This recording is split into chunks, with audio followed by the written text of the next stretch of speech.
ઠંડી વચ્ચે આજથી 3 દિવસ ગાજવીજ સાથે ભારે પવન સાથે માવઠાની આગાહી. બનાસકાંઠા, સાબરકાંઠા, અરવલ્લી, પંચમહાલ, દાહોદમાં માવઠાની આગાહી.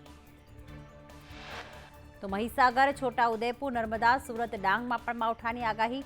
નવસારી, વલસાડ, તાપી, અમરેલી, ભાવનગરમાં છૂટાછવાયા વરસાદની આગાહી. ગીર સોમનાથ, કચ્છમાં પણ છૂટોછવાયો વરસાદ વરસી શકે છે. આવતીકાલે ઉત્તર અને દક્ષિણ ગુજરાતમાં વરસાદની આગાહી. સાબરકાંઠા, કચ્છ, બનાસકાંઠામાં માવઠાની આગાહી. 28મી ડિસેમ્બરે કચ્છ અને દક્ષિણ ગુજરાતમાં માવઠાની આગાહી.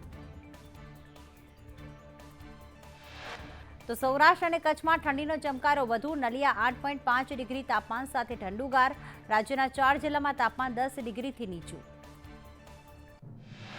કેશોદમાં 9.4, અમરેલીમાં 9.7 ડિગ્રી તાપમાન, રાજકોટમાં 9.8 ડિગ્રી, પોરબંદરમાં 12.2 ડિગ્રી, સુરેન્દ્રનગર અને મહુવામાં 12.6 ડિગ્રી તાપમાન નોંધાયું.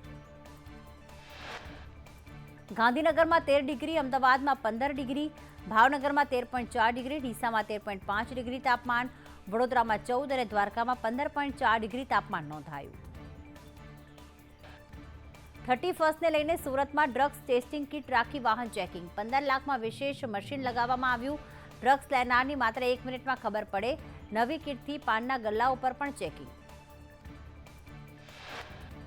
રાજકોટ એસઓજીએ ચરસ સાથે 2 શખ્સોને ઝડપ્યા. ભાવનગર રોડ પરથી લાખોનું ચરસ ઝડપાયું.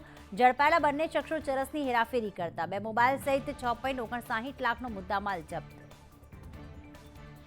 કલોલના નારદીપુરમાં રામજી મંદિરના પ્રાણ પ્રતિષ્ઠા મહોત્સવમાં હરસંઘવીનું સંબોધન.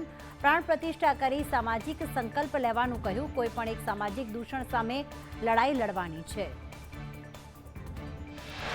ગામનો કોઈ દીકરો કરોડોપતિ હોય પણ તેના મા બાપ વૃદ્ધા આશ્રમમાં રહેતા હોય તેવા દીકરાનું દાન લેવું જોઈએ કે કેમ તેવો પ્રશ્નાર્થ કર્યો હતો. જનતાએ જવાબમાં એવા દીકરાનું દાન ન લેવાય તેવો પ્રત્યુત્તર આપ્યો. ભાજપમાં જિલ્લા પ્રમુખોની નિયુક્તિ પહેલા પ્રદેશ પ્રમુખ CR પાટીલના અધ્યક્ષસ્થાને બેઠક મળશે. 28મી ડિસેમ્બરે કમલમ ખાતે મળશે બેઠક. ધારાસભ્યો, તાલુકા જિલ્લાના પ્રમુખો બેઠકમાં રહેશે હાજર. સુરતમાં ભાજપ વોર્ડ પ્રમુખની નિમણૂકનો વિવાદ. કોળી સમાજને પ્રતિનિધિત્વ ન મળતા આંતરિક રોષ. ઉત્તર ભારતીયોની પણ વોર્ડ પ્રમુખમાંથી બાદબાકી. સૌથી વધુ 12 સૌરાષ્ટ્રવાસીને મળ્યું પ્રમુખ પદ. 8 સુરતીઓ, 6 મહારાષ્ટ્રીયને પ્રમુખ બનાવાયા. આરોગ્ય મંત્રી ઋષિકેશ પટેલ સૌરાષ્ટ્રની તમામ સરકારી હોસ્પિટલોમાં સમીક્ષા બેઠક કરશે. જૂનાગઢ, રાજકોટ સિવિલમાં સમીક્ષા બેઠક. ભાવનગર અને સિવિલ હોસ્પિટલમાં ડોક્ટર સાથે બેઠક. જામખંભાળિયા સરકારી હોસ્પિટલમાં 25 દિવસથી ઓર્થોપેડિક ઓપરેશન બંધ. હાડકાના ઓપરેશન માટે આવતા દર્દીઓને હાલાકી. દર્દીઓ ખાનગી હોસ્પિટલમાં ઓપરેશન કરાવવા મજબૂર. IITV મશીન બંધ થતા હાડકાના ઓપરેશન અટક્યા. ગાંધીનગરમાં VIP અને VVIP બંદોબસ્ત માટે અલગથી ટીમ બનાવાઈ. DYSP, PI, PSI સહિત અલગ ટીમ બનાવાઈ. 140 પોલીસ કર્મચારીઓ પ્રોટોકોલ બ્રાન્ચમાં રહેશે. પ્રોટોકોલ બ્રાન્ચનું કામ માત્ર VIP મુવમેન્ટ પર જ રહેશે.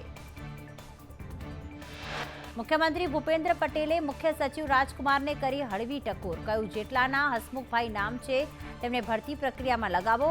વધુમાં કહ્યું, હસમુખભાઈના નામ જ વજન લાગે છે. વિશ્વાસ ખૂબ મહત્વ હોવાની પણ ટકોર કરી. બીટ ગાર્ડ નિમણૂક પત્ર કાર્યક્રમમાં CM ભૂપેન્દ્ર પટેલનું નિવેદન. રાજ્ય વ્યવસ્થામાં મેન પાવરની ભૂમિકા મહત્વની. વન વિભાગમાં 810 વન રક્ષક અને 38 મદદનીશ વન સંરક્ષણને નિમણૂક પત્ર અપાયા. બીટ ગાર્ડ નિમણૂક પત્ર કાર્યક્રમમાં વન રાજ્ય મંત્રી મુકેશ પટેલનું નિવેદન. કહ્યું, નિમણૂક બાદ હવે બદલીઓ માટે કોઈની ભલામણ લઈ આવતા નહીં. સમય આવશે ત્યારે બદલીઓ કરાશે.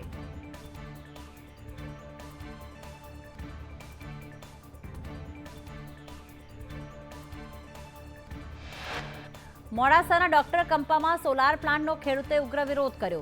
એગ્રીમેન્ટ ન કરેલા ખેડૂતોની જમીન પર કબજે લેવાતા વિરોધ. 70 વીઘાથી વધુ ખેતરની જમીન અને સ્મશાન જવાનો રસ્તો બંધ.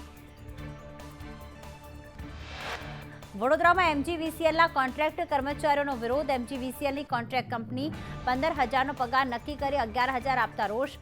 દર મહિને 4,000 શેના કાપી રહ્યું છે તે લેખિતમાં અપાતું નથી. RBIએ હાલોલની જનતા સહકારી બેંકને 2 લાખનો દંડ ફટકાર્યો. RBI ગાઈડલાઈનના ઉલ્લંઘન બદલ દંડ. બેંકે કારણ દર્શક નોટિસનો યોગ્ય ખુલાસો ન કરતા દંડ ફટકારાયો. રાજકોટમાં 2 ડેપ્યુટી ઇજનેરોએ નોકરી છોડવા પત્ર લખ્યો. 7 મહિનામાં મહાનગરપાલિકામાં 18 અધિકારીઓના રાજીનામા. અગ્નિકાંડ બાદ રાજકોટ મહાનગરપાલિકામાં મોટા પાયે રાજીનામા.